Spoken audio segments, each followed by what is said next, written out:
नमस्कार आप सभी को। मैं डॉक्टर विजय देवी सिंह आप सबका स्वागत करता हूँ, इस्तकबाल करता हूँ, अभिनंदन करता हूँ। आज एक छोटे लेकिन महत्वपूर्ण टॉपिक को लेकर हम चर्चा करने वाले हैं। टॉपिक जो बराबर आता है रीट थर्ड ग्रेड की परीक्षा में, प्रश्न आते हैं इस टॉपिक से आपकी ग्रेड फर्स्ट की एग्जाम में। आइए देख लेते हैं कि जरा आज कौन सा टॉपिक है और उस पर हम चर्चा करेंगे। टॉपिक का नाम रहने वाला है भाई एसएमसी, और एसएमसी को मित्रों आप लोगों ने नाम दिया है विद्यालय प्रबंधन समिति। इंपोर्टेंट टॉपिक है, प्रश्न आते रहते हैं, लेकिन हमें बस एक बात ध्यान रखनी है, केवल इससे जुड़ी हुई जो बेसिक बातें रहेंगी केवल हम उनके बारे में चर्चा करेंगे। बाकी कोई ज्यादा हमें इसके बारे में बात नहीं करनी है। मित्रों एसएमसी से जुड़ी हुई जो बातें आप करोगे तो कौन कौन सी बातें जिनको पढ़ना जरूरी है भाई। सबसे पहले इसका परिचय हमारे लिए जानना बहुत ज्यादा जरूरी है। तो मित्रों एसएमसी के बारे में जो प्रावधान है आपके वो किए हैं राइट टू एजुकेशन एक्ट 2009 की धारा 21 और 22 में। तो हमने कहा भाई अधिनियम या समिति से संबंधित प्रावधान, ये आपको यहां पर ध्यान रखना है। संबंधी जो प्रावधान है ये आपने कहा भाई समिति से संबंधित प्रावधान। जी हां, आरटीई 2009, आरटीई 2009 की धारा 21 और 22 में है। धारा 21 व 22 में है, ये हमने यहां पर पहला मेंशन किया है। अब हमें जानना जरूरी है भाई आखिर जो धारा 21 है उसमें क्या कहा गया है। तो मित्र जब 21 धारा पूछा जाएगा तो भी देखो इसमें केवल इतना ध्यान रखना है आपको कि साहब विद्यालय में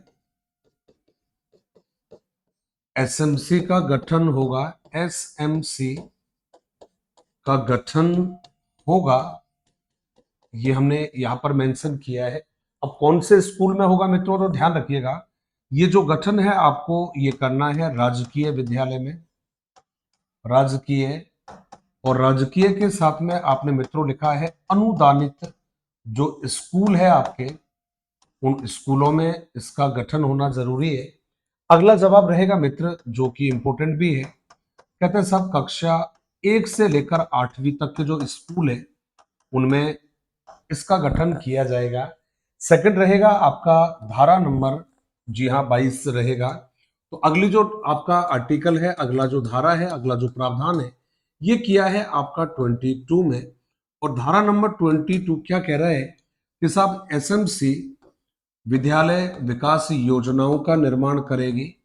विद्यालय जो विकास योजनाएं हैं हमारी, विद्यालय विकास योजनाओं का निर्माण करेगी, ये इसका काम आपने सौंपा है, का निर्माण करेगी।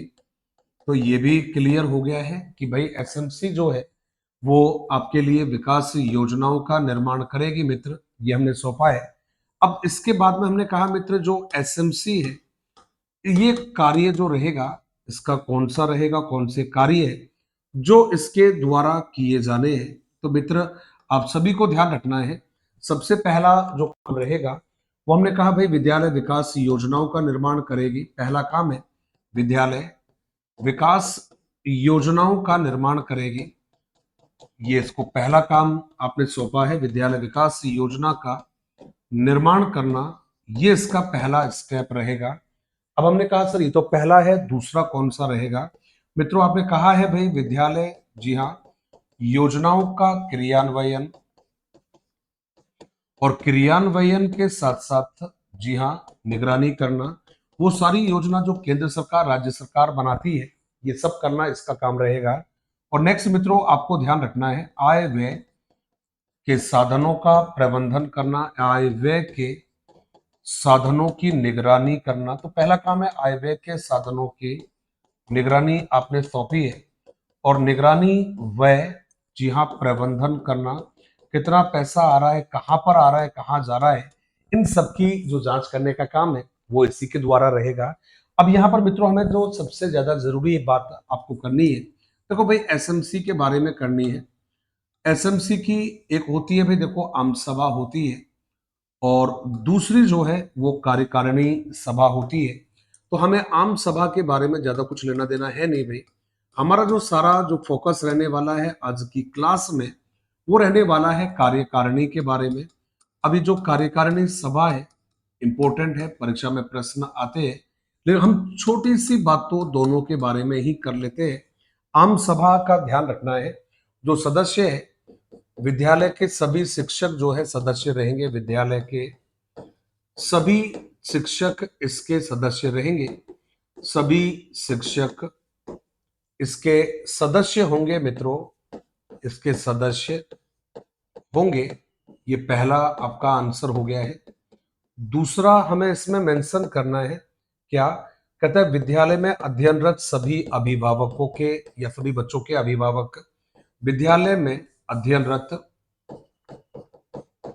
विद्यालय में अध्ययनरत सभी बालकों के अभिभावक, सभी बालकों के अभिभावक, और अभिभावक के साथ में मित्रों आपने दूसरा भी नाम दे दिया है, और वो रहेगा आपका संरक्षक, इसके सदस्य होंगे। तो ये तो देखो मित्रों आपने कहा है इसके सदस्य होंगे, ये मेंबर्स को लेकर बात हुई है। दूसरा मित्रों ध्यान रखना कि भाई इसके बारे में आपको ध्यान रखना है, इसका एक बहुमत होता है, और बहुमत जो रहेगा कहते साहब सदस्यों का 25% कोरम होना जरूरी है। तो आप बहुमत नहीं कहकर यदि कोरम भी कहोगे मित्र तो आपको चलेगा कि भाई इसका यदि आपको मीटिंग करवानी है तो कोरम के लिए कितने सदस्यों का होना जरूरी है, 25% जो मेंबर है उनका होना जरूरी है। अब हम बात करते हैं कार्यकारिणी के बारे में मित्रों। याद रखिएगा इसके जो टोटल जो मेंबर्स होंगे इनकी संख्या बनती है 16 बनती है। अब ये 16 संख्या कैसे बनेगी, तो हमने सबसे पहला नाम दिया है, और आम सभा से निर्वाचित अभिभावक सदस्य, आम सभा से निर्वाचित अभिभावक सदस्य, निर्वाचित अभिभावक सदस्य, इनकी जो संख्या है वो मित्रों ध्यान रखना 16 में से 11 होती है। अब इन 11 में भी एक नियम आपने बना दिया है, कौन से वाला, कि देखो भाई इनमें से 50% महिला होगी। अब 50% का मतलब तो 6 हो गया ना भाई। एक जो मेंबर है एससी व एसटी का एक एक सदस्य, एक एक सदस्य आपने यहां पर शामिल करना है। तो ये तो देखो भाई आपका निर्वाचित सदस्य वाला मामला हो गया है। सेकंड मित्रों आपको ध्यान रखना है क्षेत्र का जनप्रतिनिधि, क्षेत्र का जनप्रतिनिधि, अब इसको क्षेत्र का जनप्रतिनिधि भी कह सकते हो, इसको वार्ड पंच भी कह सकते हो मित्रों। ये पदेन सदस्य होता है। ये कौन सा सदस्य है, पदेन सदस्य होता है, वार्ड पंच आप इसको कह सकते हो। दूसरा मित्रों ध्यान रखना, और वो रहेगा विद्यालय से निर्मित महिला शिक्षिका, भाई विद्यालय से निर्वाचित महिला शिक्षिका, महिला शिक्षिका, ये हमने यहां पर मेंशन किया है। अब मित्रों इसमें भी आपको क्या करना है भाई, इसकी संख्या 1 होती है। अब मान लो लेडी टीचर नहीं होगी तो पुरुष टीचर को लेना पड़ेगा फिर। नेक्स्ट मित्रों आपको ध्यान रखना है, और वो रहेगा एमएलए के प्रतिनिधि, एमएलए प्रतिनिधि। अब इसको एमएलए प्रतिनिधि कहोगे चलेगा, और एमएलए द्वारा मनोनीत सदस्य भी मित्रों आप इसको कह सकते हो।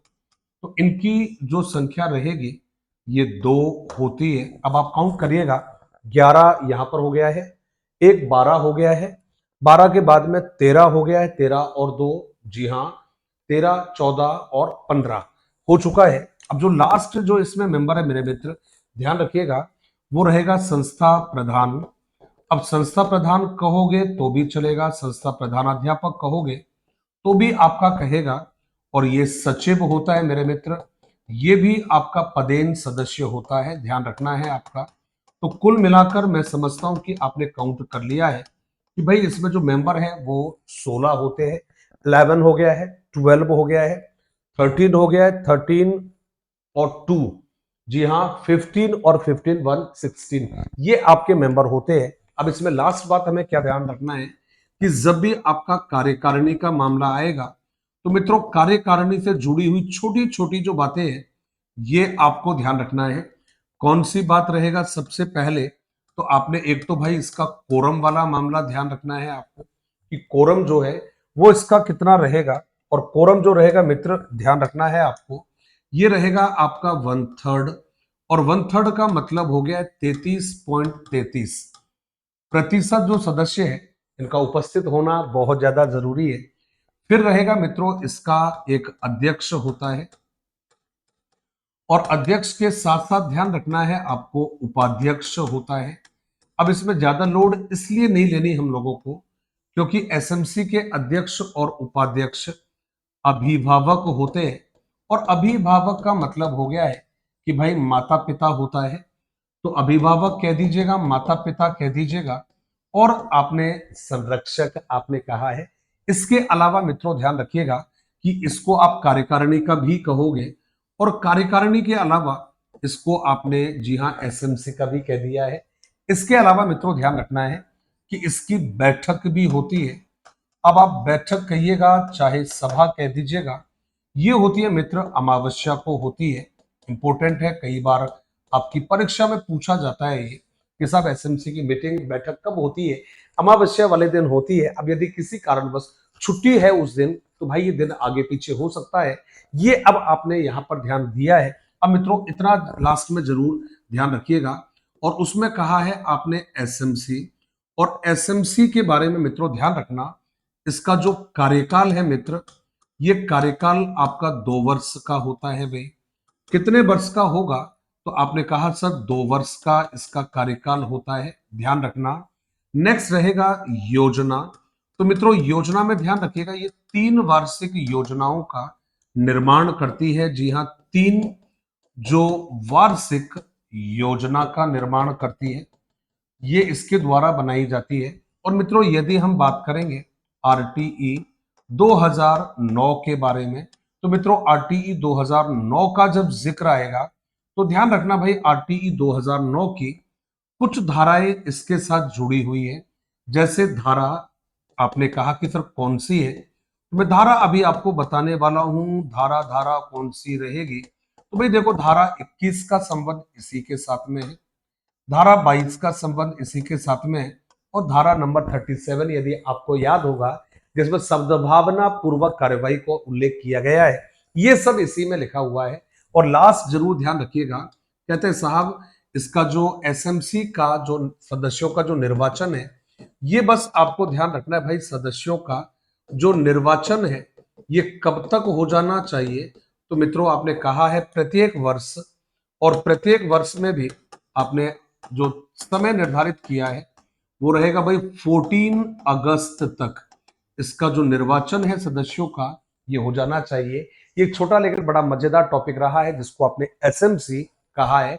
ऐसे ही छोटे छोटे टॉपिकों के साथ में आप जुड़े रहिएगा। आपका प्यार, आपका प्रेम, आपका साथ बनाए रखिएगा, और आपके जो फ्रेंड्स हैं जिनको आप जानते हो, जिनको अपना मानते हो, उनको आप हमारे टॉपिक, हमारे क्लास, हमारे चैनल के बारे में जरूर बताते रहिएगा। साहब की पढ़ाई होती है, सिर्फ पढ़ाई होती है और कुछ नहीं होता है। तो इसी के साथ वक्त आ गया है आपसे इजाजत लेने का, लेकिन इस भरोसे के साथ में फिर आपसे मिलूंगा। तब तक के लिए इजाजत दीजिएगा। धन्यवाद। जय हिंद, जय भारत।